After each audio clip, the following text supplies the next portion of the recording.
Hello bachcho, let's see this question. These question contain statement 1 assertion and statement 2 reasons. Option A, statement 1 is true, statement 2 is true, statement 2 is correct explanation for statement 1. Option B, statement 1 is true, statement 2 is true and statement 2 is not a correct explanation for statement 1. Option C, statement 1 is true, statement 2 is false. Option D, statement 1 is false and statement 2 is true. Statement 1.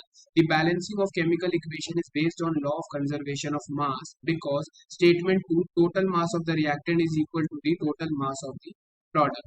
अब इस question को समझने के लिए हमें कुछ की concepts के ऊपर यहाँ पे ध्यान देना होगा. हमारा जो लॉ ऑफ कंजर्वेशन ऑफ मास है वो क्या स्टेट करता है, वो ये बताता है कि मास can neither be created nor be destroyed in a chemical reaction. मतलब किसी भी केमिकल रिएक्शन के दौरान हमारा जो मास है उसको ना तो हम क्रिएट कर सकते हैं ना ही हम डिस्ट्रॉय कर सकते हैं. ये हमें कौन बताता है? लॉ ऑफ कंजर्वेशन ऑफ मास बताता है. तो सपोज अगर मैं कोई रिएक्शन लेता हूं carbon plus oxygen forming CO2, तो हमें पता है कार्बन का मास कितना होता है 12 ग्राम, ऑक्सीजन का मास कितना होता है 32 ग्राम और CO2 का मास कितना होता है 44 ग्राम.